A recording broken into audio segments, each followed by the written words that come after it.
various other countries, and the rest we're just sending out the bill to. We send a letter saying that you'll pay a certain tariff. Obviously, that's most of them because you have, as you know, hundreds of countries, a lot of countries out there. So we look at the deficit or we look at the surplus, and we look at the country and how the country's treated us, and lots of other things go into the equation.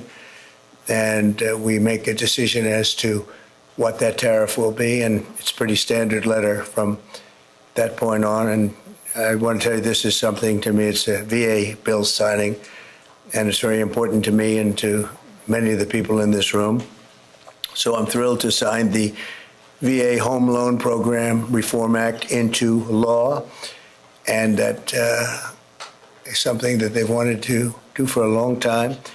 This legislation provides desperately needed relief to veterans and their families who have fallen behind on their mortgages, of which there are a lot, because we have somebody that doesn't want to lower interest rates.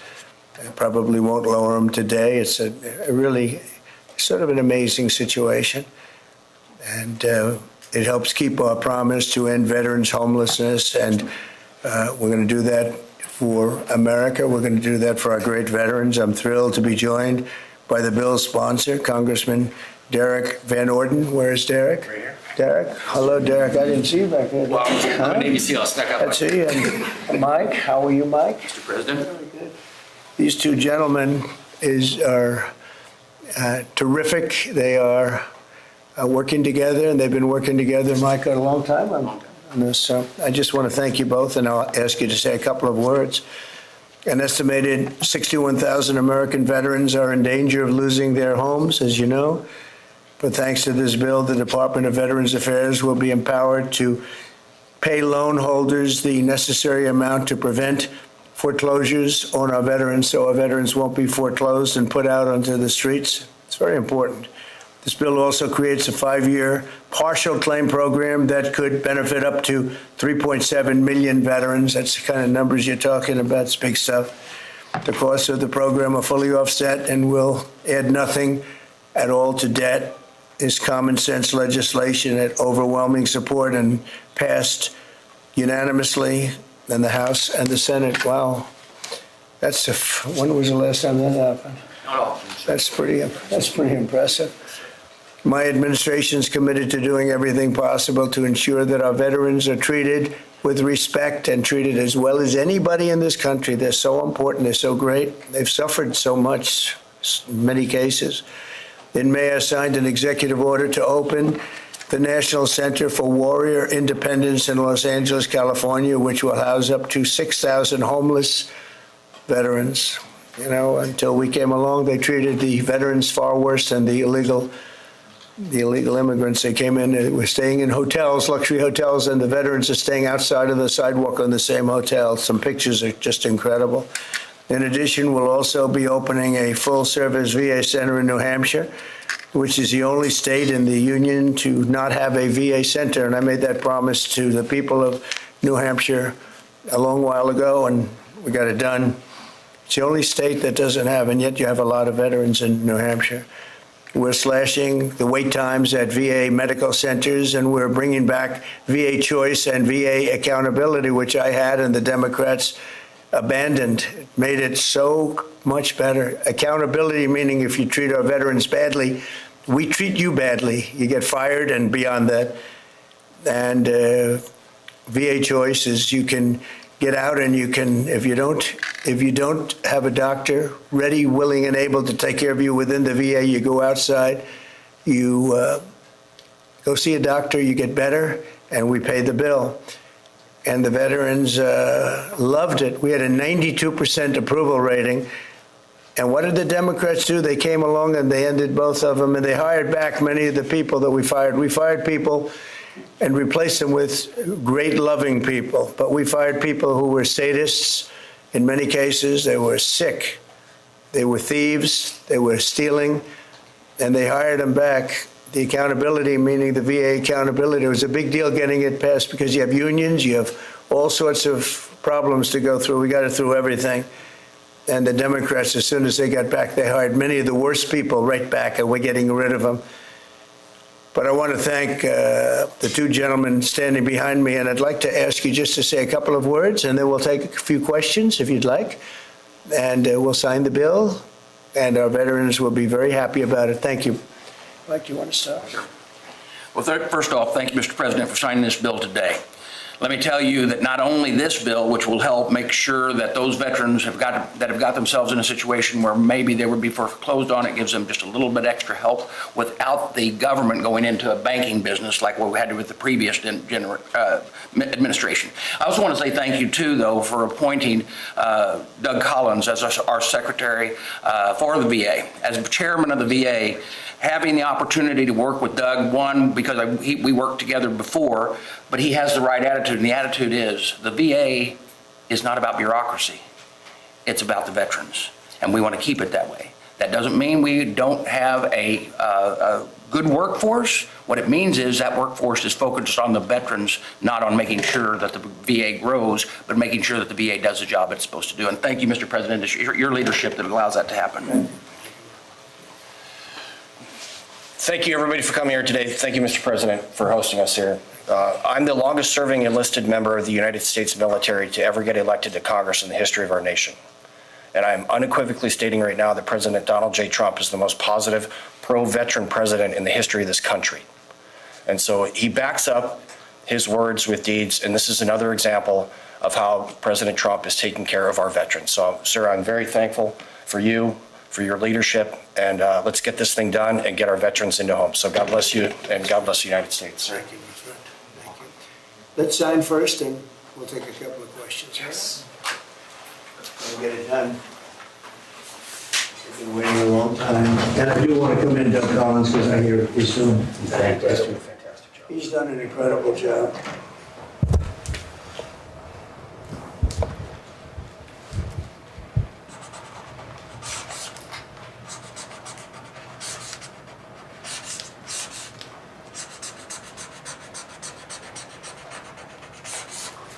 Okay. That's a good one. That's a good one. No auto pen?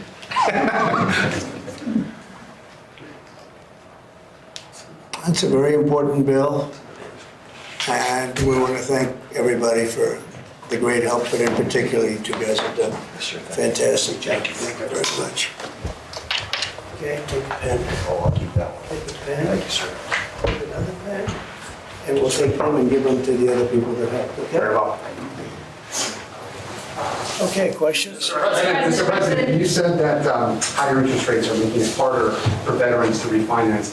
In a stronger than expected GDP report this morning, what do you say to analysts who worry that lowering interest rates would actually lead to inflation? Well, if that happens, then we just raise them. What you do is you lower them, and let's see if there's inflation. Right now, there's no inflation. Everybody thought there would be. All we have is billions of dollars of cash pouring into our country from other countries that took advantage of us for many, many years. You know, they were taken advantage of. We were like the stupid people that didn't know what they were doing. They took advantage of us. Other countries, friend and foe. And by the way, the friend was oftentimes much worse than the foe when it comes to trade. So if that happens, what you do is you raise your rates and you do what you have to do to stop inflation. But we're keeping the rates high, and it's hurting people from buying houses, and we don't want that. If for any reason that happened in a year or two, if there's some signs of inflation coming back, right now there's not. We have a great thing going. I think we're going to have the richest economy you've ever seen. We have money coming in that we've never even thought about, at numbers that nobody's ever seen before. We have a deal with Japan where they're going to pay us $550 billion. We have a deal with Europe where they're doing $750 billion plus $400 billion plus $300 billion. And many other countries, it's likewise, you know, relatively, those are two big ones, but likewise. So we have a lot of money coming in, and we have no inflation, and we're very strong, and we should be lowering the rates. You know, each point that this gentleman keeps up costs us $365 billion a year. Think of that. 1 point, $365 billion. If you bring it down a point, we save 365. We should be the lowest interest rate, and we're not. We're 38, number 38, because of the Fed. It's all because of the Fed. done a bad job. Now, he's got a meeting today, but I call him too late. He's always too late. Even if he does it today, probably won't. I hear they're going to do it in September, not today. For what reason? Nobody knows. But Europe, as you know, cut their rates 11 times in the last short period of time. But the good news is we're doing better than anybody anywhere in the world. Nobody's doing anything even close to us, even with the higher rates. The higher rates do affect housing, though, because people can't go out and get a loan or refinance their house. And it would be nice to have them be able to do that. That would be just another check of a box. That would be very important. Yeah, please. Mr. President, you mentioned today that India, in addition to its 25% tariff rate, would pay an additional penalty because of its support of Russia. What is that additional penalty? And are other countries facing the same threat? Well, we're negotiating right now, and it's also BRICS. They have BRICS, which is basically a group of countries that are anti the United States, and India is a member of that, if you can believe it. It's an attack on the dollar, and we're not going to let anybody attack the dollar. So it's partially BRICS, and it's partially the trade, this trade situation. It's the deficit. We had a tremendous deficit. So, as you know, Prime Minister Modi is a friend of mine, but they don't do very much business in terms of business with us. They sell a lot to us, but we don't buy from them. You know why? Because the tariff is so high. They have one of the highest tariffs in the world. Now, they're willing to cut it very substantially, but we'll see what happens. We're talking to India now. We'll see what happens. It doesn't matter too much whether we have a deal or whether we charge them a certain tariff, but you'll know at the end of this week. August 1st is a very big day for this country because money is going to pour into the United States like we've never seen before. Yes, ma'am. Thank you, Mr. President. Senator Hawley introduced legislation that would ban members of Congress from owning or trading individual stocks. It extends to the president and to the vice president. Are you in favor of that legislation? Well, I like it conceptually. I don't know about it, but I like it conceptually. And, Nancy Pelosi became rich by having inside information. She made a fortune with her husband, and I think that's disgraceful.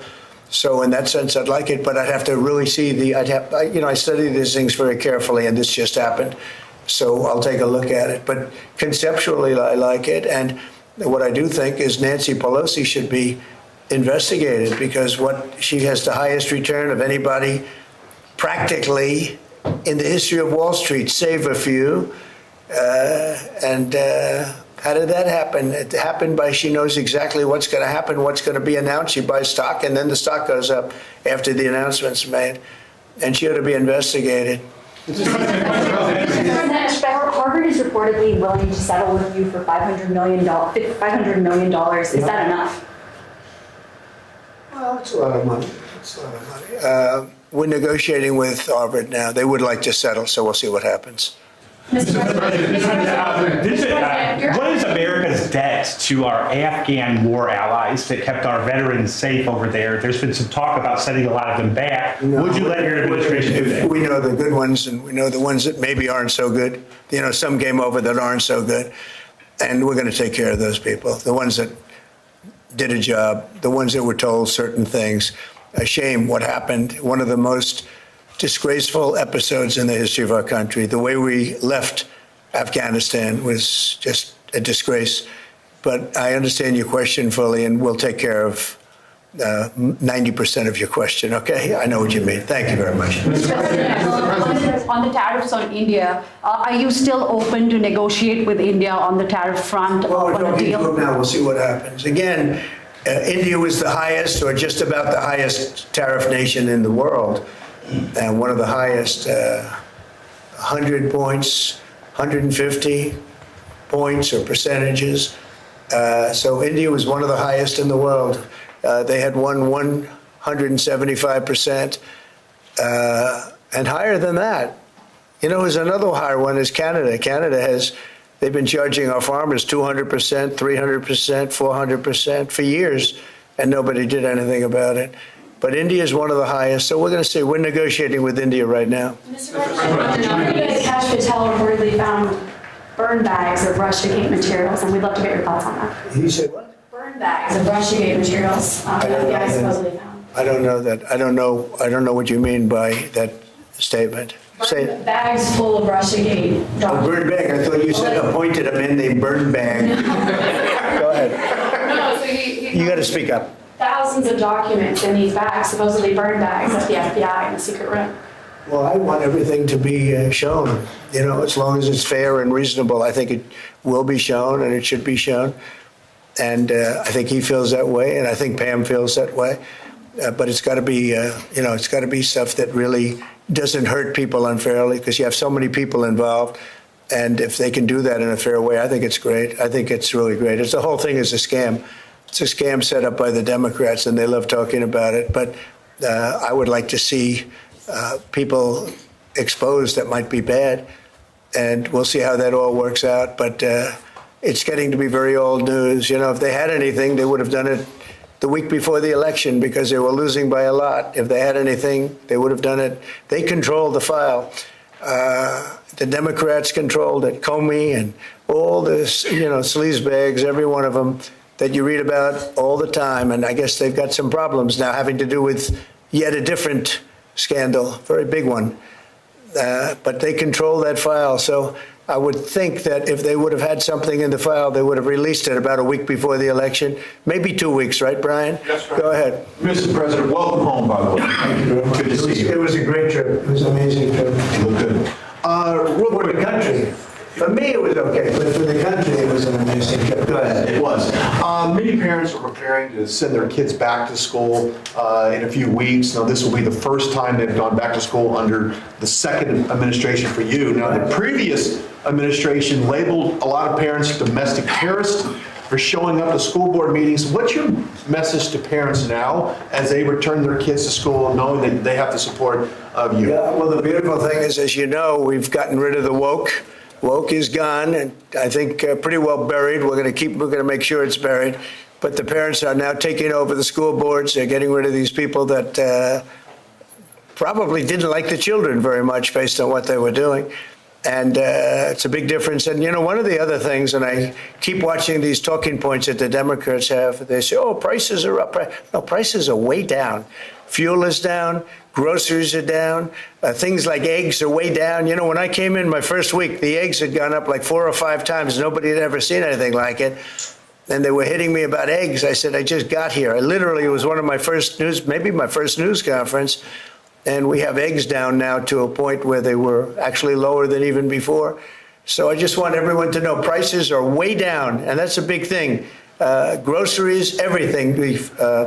If you look at fuel, $2.35 a gallon, a lot of that. But we actually had 4 states where it's down $1.99, $1.99 as opposed to $3.50, $4.